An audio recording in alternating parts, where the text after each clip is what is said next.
I've always been the one who handled our finances, mostly because Mark said it took a weight off his shoulders. So when I first noticed the missing money, I didn't panic, not right away. I told myself it was probably a timing issue, maybe a bill I forgot about, even though deep down I knew I never forgot anything. Still, I tried to play it cool when I asked him about the withdrawals. He barely looked up from his phone when he said he was paying our medical insurance, as if that explained everything. And somehow, the way he said I shouldn't stress over small things made me feel like I was the one being unreasonable. Again. But the conversation didn't settle me. It gnawed at me, like a quiet itch I couldn't scratch. Every time I opened the banking app, the numbers felt wrong, tilted, like a picture frame knocked sideways. I tried to brush it off, focusing instead on the rhythmic hum of the dishwasher, the faint smell of coffee still lingering in the kitchen, the everyday things that usually grounded me. But none of it worked. I kept replaying the look on his face, too casual, too practiced, and my stomach kept twisting. Something was off. My body knew it before my mind was willing to admit it. A few days later, I called HR at his company, telling myself it was just to be safe. The woman on the phone was cheerful, oblivious to the storm forming inside me, and she told me our medical insurance had always been fully covered by the company. Always. Nothing had changed. The words hit me like cold water down my spine. I hung up the phone slowly, listening to the dial tone stretch into the air like an accusation. In that moment, something inside me cracked. Not loud, not dramatic, but enough for me to feel the shift.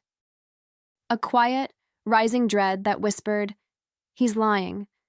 And this lie is only the beginning."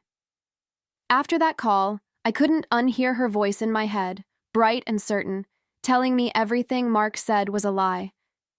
It played on loop while I folded laundry, while I made dinner, even while I tried to sleep. I felt like I was walking around with a glass heart. One wrong move, and it would shatter. Every little detail in the house suddenly felt suspicious. The drawer he kept locked for personal documents, the late nights he claimed were mandatory. Even the way he kissed my cheek felt rehearsed, like he was reading lines from a script he didn't believe in anymore. I tried talking to myself, reasoning it away, telling myself that marriages go through weird phases. Maybe he was stressed. Maybe I was overanalyzing things, the way he always implied I did. But then I'd feel that heavy weight settling on my chest, the one that told me I wasn't imagining anything. I'd been here before, years ago, when my father used to hide financial problems from my mother until everything exploded. I remembered the silence in the house back then, the tension so thick I could taste it. I promised myself I'd never live like that. Yet here I was, feeling history brushing too close to my skin. One night, after Mark went to bed, I sat at the dining table with my laptop glowing in the dark like it was daring me to do something. My hands shook as I logged into our account again, this time writing down every withdrawal, dates, amounts, locations. I could hear Mark snoring faintly down the hall, completely unbothered, while my own breath came shallow and uneven. I didn't know what I was looking for yet, but I knew this wasn't about health insurance. And as I stared at those numbers lining up in front of me, a cold certainty settled into my bones. Whatever he was hiding, it wasn't small, and it wasn't going away on its own. I kept digging, night after night, slipping out of bed after Mark fell asleep. The house felt different during those hours, quieter, heavier, like it knew I was peeling back layers I was never meant to see. The glow of the screen painted my face in pale light as I compared old statements with new ones, tracing patterns with trembling fingers. I wasn't just looking at numbers anymore. I was looking at lies. And with each new discrepancy I found, something inside me tightened, like a thread pulling tauter and tauter, ready to snap. Sometimes I'd pause, staring out the window into the dark backyard, letting the cold air through the cracked pane hit my face. It grounded me, reminded me I wasn't crazy, no matter how many times he'd implied I was overthinking again. I replayed little moments, him guarding his phone, him dismissing my questions, him telling me I should trust him more. Each memory felt different now, reframed by the growing suspicion gnawing at me like a slow, deliberate burn. It was terrifying to realize how easily someone you love can shape your reality. By the end of the week, I had a notebook full of dates and amounts circled in red ink. I didn't have answers yet, but I had direction, and I wasn't going to stop. I remember closing the notebook, feeling my pulse thudding in my fingertips, and whispering to myself that I deserved the truth, even if it hurt. Especially if it hurt. I didn't know it yet, but this was the moment everything in my life began shifting, piece by piece, toward something I never imagined. And deep down, I felt the faintest spark of resolve, a warning of what was coming next. The following days blurred into a strange routine. I'd go through my normal life on autopilot, smiling at neighbors, packing Mark's lunch, answering emails at work. And then, as soon as the sun went down, I'd become someone else entirely. Someone sharper, someone who wasn't afraid to see the truth, even if it gutted her. One night, after cross-checking yet another withdrawal, I noticed the same name appearing beside several transfers, Ana Ribeiro. It sat there on the screen like a stain that wouldn't wash out. At first, my mind scrambled for innocent explanations.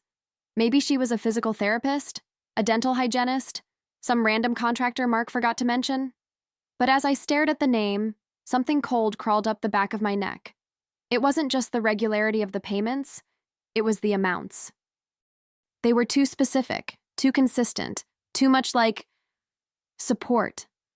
I felt my stomach twist so tightly I had to grip the edge of the table just to stay steady.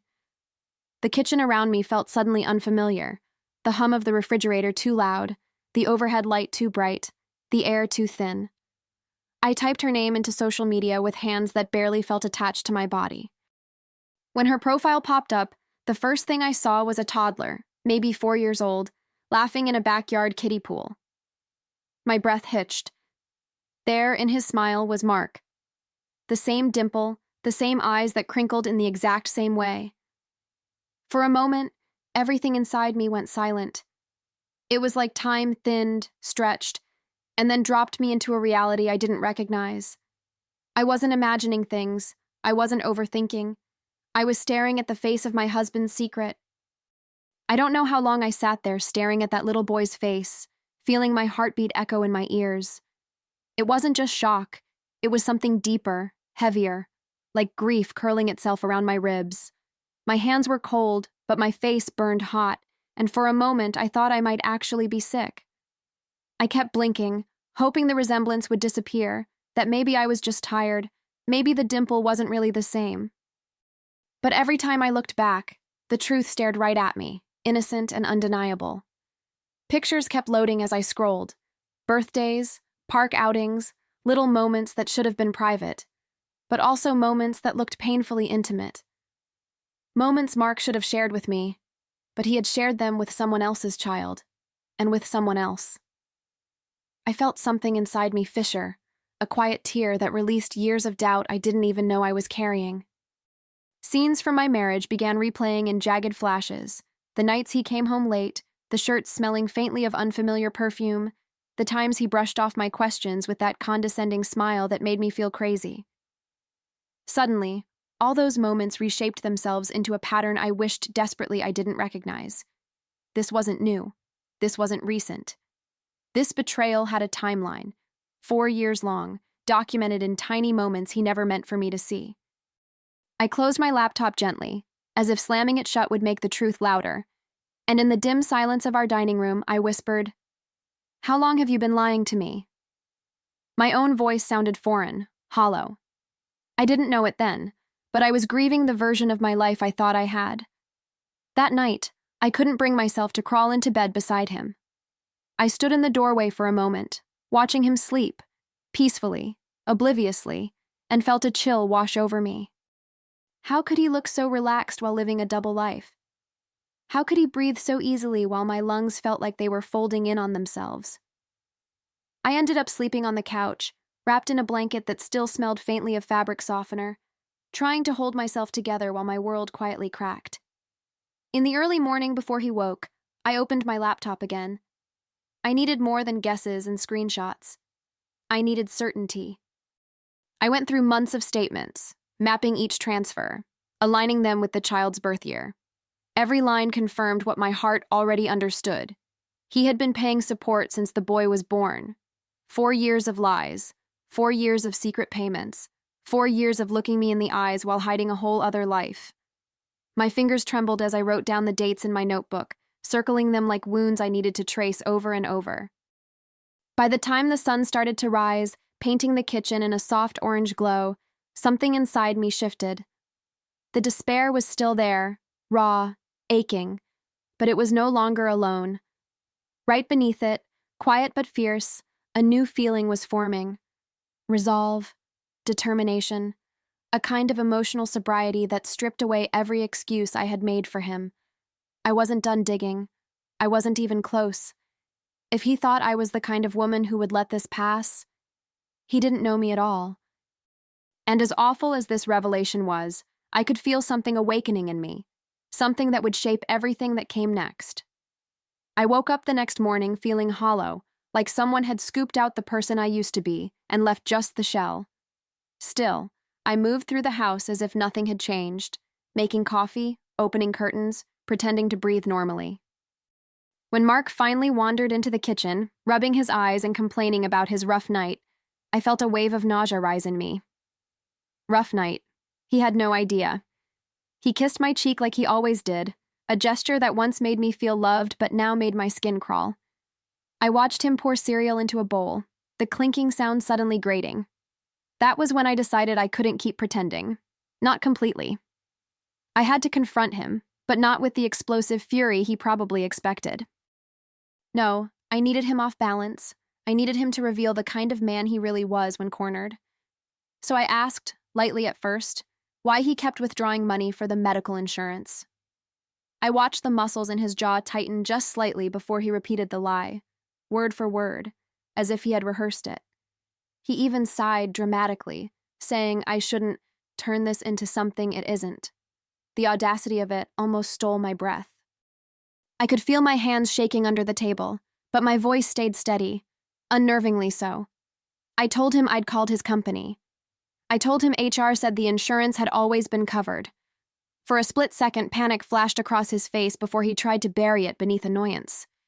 He said I shouldn't invadir a privacidade dele, that I was being too controlling, that I needed to trust my husband. The irony burned like acid. In that moment, watching him twist the truth so easily, I realized I wasn't speaking to the man I married. I was speaking to the man he'd been hiding all along. I let him ramble, watching him scramble for footing, desperate to turn the blame back onto me. He kept saying things like he didn't deserve this interrogation and that I was making drama out of thin air. It was almost surreal, hearing him perform the same lines he'd used for years. Lines that once made me doubt myself, question my memory, silence my instincts. But now, armed with the truth, his words sounded cheap, transparent, like a magician repeating a trick after the audience already learned where the cards were hidden. So I gently said Anna's name. His entire body froze. It was subtle, a tiny flicker at first, like a candle in the wind. But I saw it. The color drained slightly from his face, and he tried to swallow before he spoke, but his voice cracked on the first word. He asked who Anna was, pretending confusion so poorly it would have been almost laughable if it didn't hurt so much. Then came the anger, sharp and immediate. He said I had crossed a line, that I shouldn't invade asuntos que no me pertenciam, and that he wouldn't explain himself while I was in this hysterical state. Hysterical. I was the calmest I'd ever been. I leaned back in my chair, letting him flail. I didn't mention the child. I didn't tell him about the bank statements or the screenshots or the 4 years of proof I had gathered. I wanted to see what story he'd choose, and he did exactly what I expected. He lied again. He said Anna was just someone who needed financial help, someone he'd been compassionately supporting. He tried to paint himself as benevolent, almost saint-like. I nodded slowly, pretending to absorb it, even offering a soft, I see. I watched relief wash over his face as he thought I believed him. He had no idea how deep into his own trap he'd just walked. He kept talking, digging himself in deeper with every sentence. He said he only kept it from me because he didn't want me to get the wrong idea, as if the only problem here was my tendency to misunderstand him. I watched him pace around the kitchen, running a hand through his hair in that dramatic way he always used when he wanted sympathy. He even said he was hurt that I didn't trust him, that my suspicions were destroying the foundation of our marriage. Hearing those words, from him, almost made me laugh. Almost. Inside, though, something colder was forming. I could feel it spreading through me like frost, numbing the grief just enough so I could think clearly. I kept my face soft, my questions gentle, my tone small enough to make him believe he still had control over the narrative. But my thoughts were razor sharp. Every excuse he gave, every lie he layered on top of another, every attempt to guilt-trip me, I absorbed it like evidence. Proof of exactly who he was when he thought I knew nothing. When he finally stopped talking, I nodded slowly and told him I needed time to process. His shoulders dropped the moment I said it. Relief washed over him so quickly, so visibly, it almost made my skin crawl. He kissed the top of my head, called me sweetheart, and said he was glad we had cleared things up. Cleared up. As soon as he left the room, the mask fell from my face. My hands clenched into fists, my jaw tightened, and I felt a steady, powerful certainty settle inside me. He thought he'd convinced me. He thought the storm was over. But he had no idea that, in that exact moment, I quietly decided I was done being the woman he lied to. I was becoming the woman who would end this on my terms.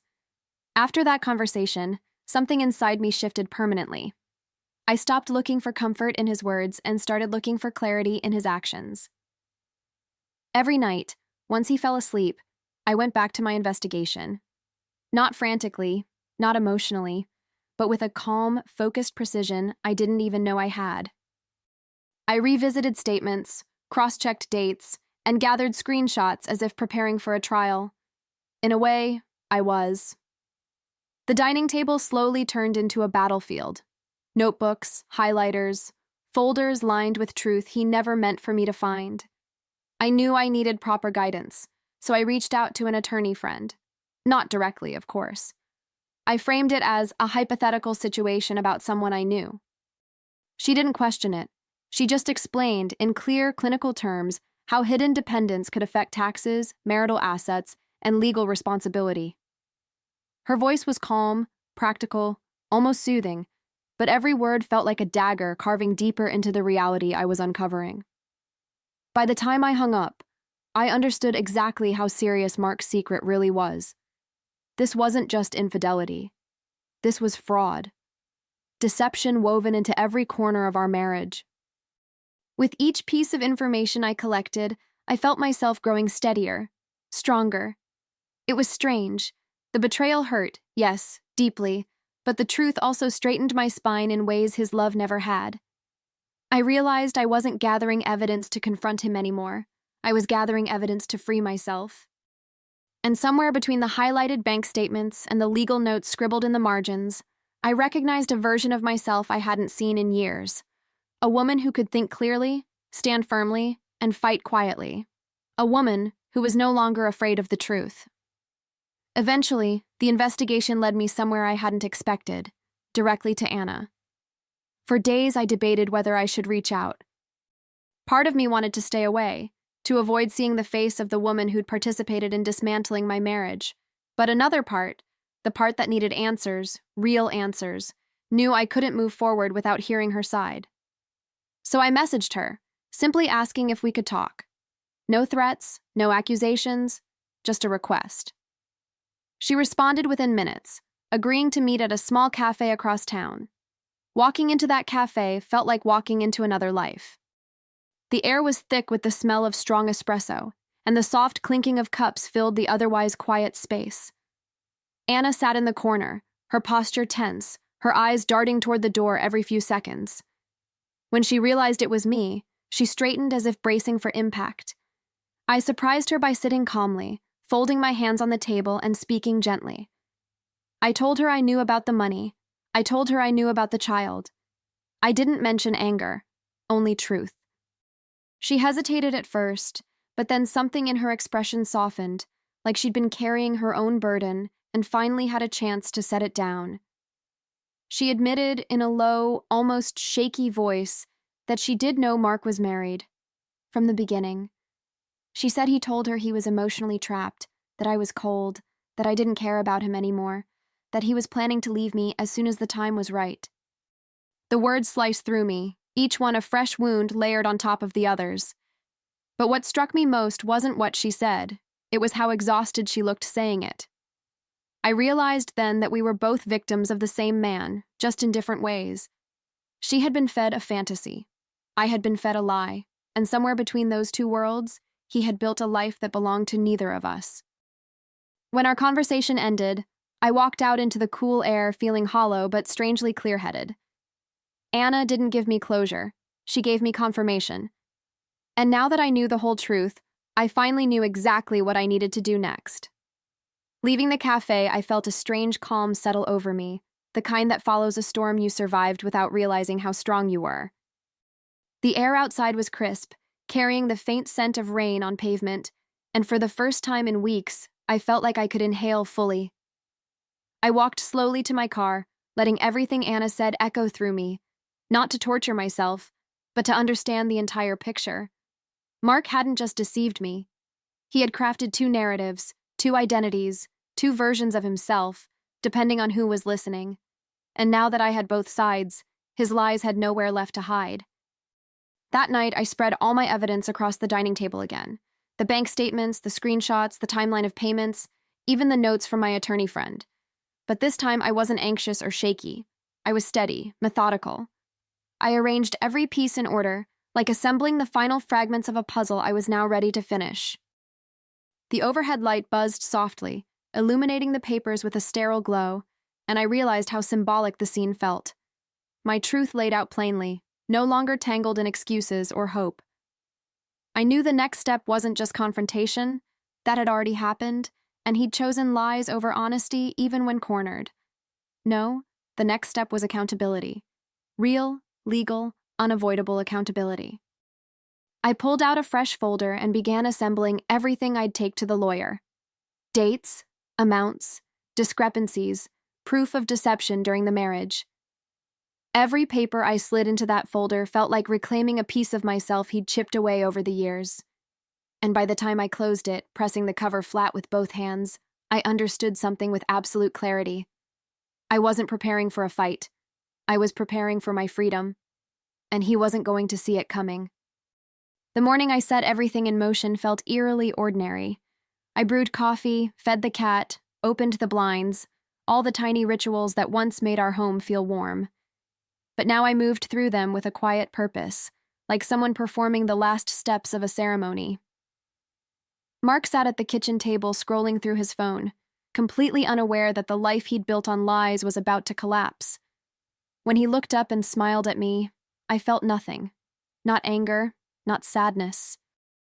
Just a profound sense of detachment, as if I were observing a stranger rehearsing a role he no longer deserved to play. I spent the morning pretending everything was normal, even agreeing when he suggested we could have a date night soon to reconnect.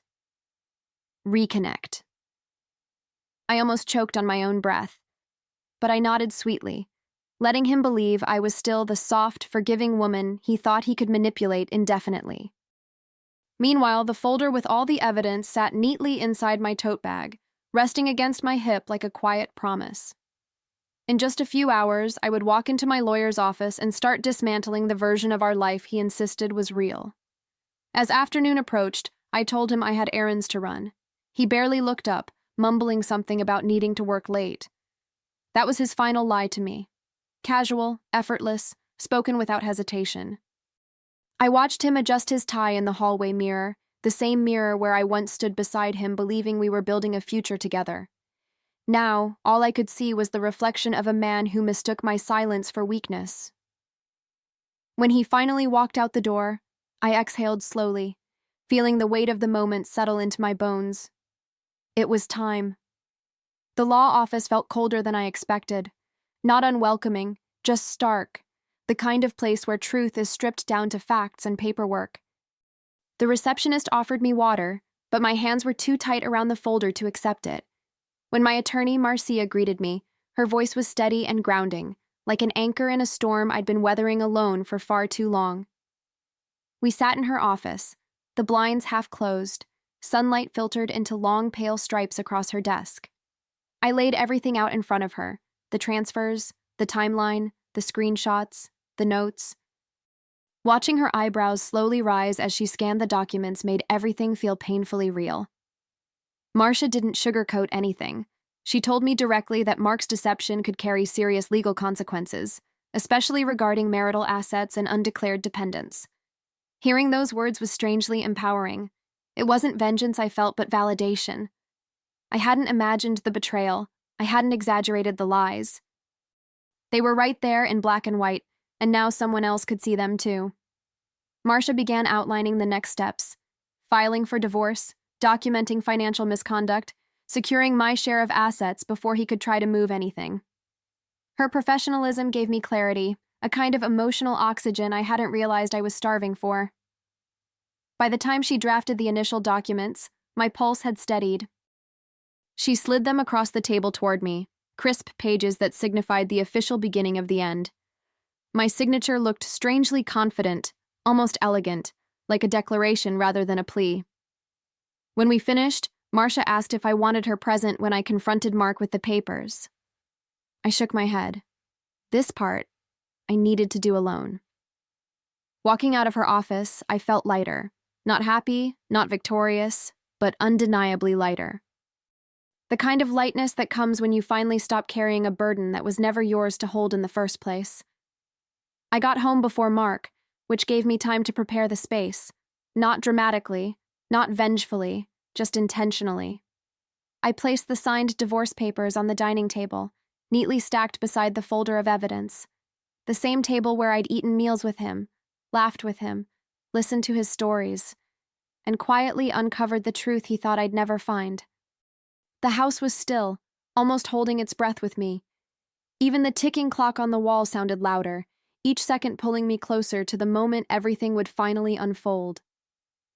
When Mark walked through the door, his smile was automatic, careless, the smile of a man who believes his world is intact. But it faltered the moment he saw the papers. His expression shifted quickly. Confusion, then worry, then a defensive anger he didn't even try to hide.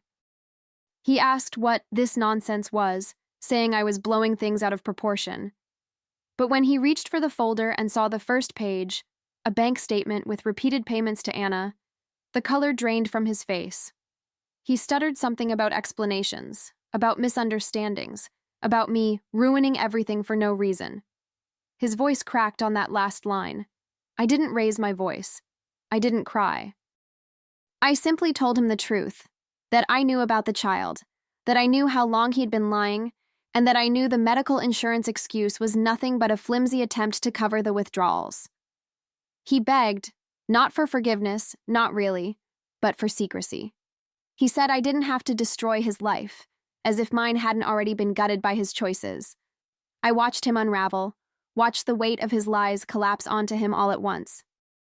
And in that moment, standing there in the home we once shared, I felt something quiet and powerful rise in me. Not triumph, not revenge, just freedom. The kind that comes when the truth finally stops hiding. It's strange how silence feels different when it finally belongs to you. The house is quiet now, not with tension, not with avoidance, but with peace. Real peace. I wake up without bracing myself for the next lie, the next excuse, the next moment of feeling crazy for noticing what was right in front of me. These days, my mornings are slow. I brew coffee the way I like it, not the way Mark preferred. I sit by the window and let the sunlight warm my legs while I breathe in the quiet, letting it settle into the spaces he once filled with doubt. The divorce moved quickly, faster than I expected. Marcia handled everything with precision, and the evidence spoke louder than either of us needed to. Mark tried to fight it at first, tried to paint himself as the victim, but the paper trail was too thick, too damning. Eventually, he stopped resisting and shifted into damage control, scrambling to hold together the life he built on lies. I heard from a mutual acquaintance that he's struggling, with money, with custody issues, with reputation. I thought knowing that would give me satisfaction, but instead it just feels distant, like watching a storm pass somewhere far away. What surprises me most is how whole I feel now. Not instantly, healing never works that way, but gradually, like pieces of myself returning one by one. I find joy in small things: folding warm laundry, watering my plants, listening to the soft hum of the dishwasher at night. I didn't realize how much noise his lies added to my life until they were gone. And now, every quiet moment feels like a gift I finally allowed myself to open. Sometimes I think back to the moment I discovered the truth, that single photo of a laughing little boy with Mark's smile, and I wonder how I didn't fall apart completely. But maybe that was the turning point I needed, the fracture that let the light in. I've stopped blaming myself for not seeing it sooner. When you love someone, you give them the benefit of the doubt, you trust their words, you assume loyalty where you've given it freely. That isn't foolishness, that's honesty. And if anything, it's his shame, not mine, that he mistook my honesty for ignorance. Every now and then, Anna sends a brief update, not because we're friends, but because we share a strange, unwanted connection. Her messages are short, practical, and surprisingly respectful. She tells me the boy is doing well, that she's managing on her own now, that she's grateful he has stability despite Mark's chaos. I never ask for details, but I also never ignore her messages. We were both trapped in different versions of his deception, and acknowledging that truth feels like the final thread tying me to the past, thin, fragile, and almost ready to release. What I don't do is look Mark up. I don't check his accounts, don't ask anyone how he's doing, don't linger on old memories hoping they'll hurt less with time. I've learned that healing isn't about forgetting, it's about choosing where to place your attention, and I choose now, my present, my peace, my quiet, steady future. I'm no longer the woman who tiptoed around someone else's secrets. I'm the woman who walked out of the shadows he cast and rebuilt her own life in the light. These days, I catch myself smiling at nothing, at the way the light hits the living room wall, at the smell of fresh sheets, at the sound of my own footsteps in a house that finally feels like mine. There's a freedom in living without lies, a softness in waking up without bracing for disappointment. I never realized how much of myself I'd handed over to Mark's version of reality until I started reclaiming those pieces one quiet morning at a time. And now, standing firmly in the life I rebuilt, I feel something I hadn't felt in years: certainty. There are moments when people ask if I regret not working things out, if I ever miss the life I had. I usually just smile politely, because they have no idea how heavy that life was, how much pretending it required, how much silence it demanded. I don't regret leaving. I regret staying as long as I did.